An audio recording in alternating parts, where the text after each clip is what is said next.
Gusto kong mangaral po sa inyo ng subject. Bigyan po natin ang title, Two Purposes, Two Paths, Destruction or Habunan. Kaya sa panahon nito, mga kapatid, ang labanan po ngayon influence. Aling tinig ba yung pinapakinggan? Tinig ba ng mabuti o tinig ng masama? Dahil isa po sa tinatawag nating dahilan, bakit ang isang tao nag-iiba yung kanyang karakteristik, nag-iiba yung kanyang pananaw ay depende doon sa kanyang napapakinggan. Papansin nyo mga kapatid, mas natatanda kayo ng tao kung alin mga kapatid yung ipinupurtay na mundo kesa sa ating pong Panginoon. Pansin nyo po mga kapatid, mas madali matandaan kung alin nakikita sa paligid kesa mga kapatid sa kanyang salita. Minsan may papakita sa iyo, ay ang ganda ng itsura. Pero kumusta yung ending? Kaya sabi nito, ano bang nasin ng daanan na nag-iwalay sa Diyos?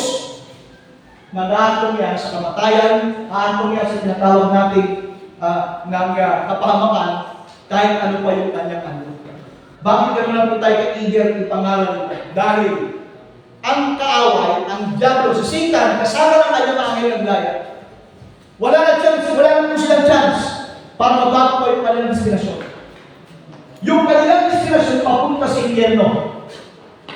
Kaya ang ginagawa nila ngayon, dayanin ng tao para may sama nila doon sa kanilang pupuntahan. Kasi wala nang chance, wala nang paraan para mabago yung kanilang destinasyon. Pero ito po ang good news.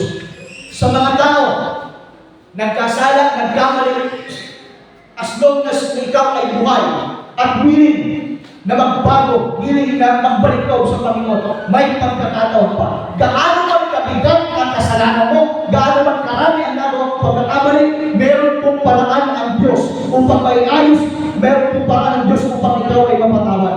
Kaya, maging alert tayo, maging vigilant tayo mga kapatid. Dahil kung ang kaaway, ang kanyang people purpose to steal, to kill, and destroy, huwag kang papayag.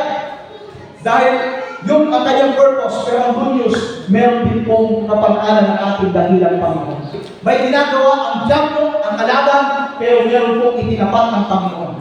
Ang sabi ng talata, hindi po pa rin ito magnanakaw, hindi po pa magnakaw, pumatay at umuksa. Isa lang mga kapatid sinabi ng Panginoon, ako ay napalito upang magbigay ng buhay at ng kasaganaan nito.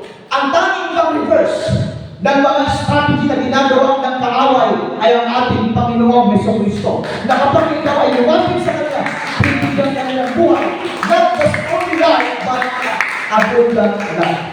Bakit tinubos? Dahil tayo alipin, nakasangla tayo kay Satan because of sin.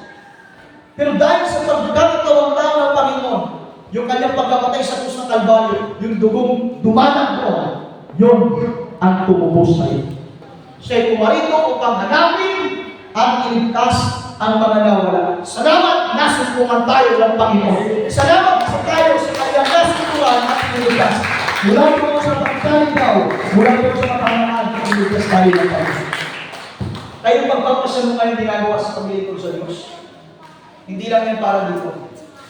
Lahat ng iyong pagpapasya ginagawa, yan po ay merong eternal value. Wow. Yung pagbibigay mo, yung effort mo, lahat na yan. Ginagawa mo ito, pero merong eternal value.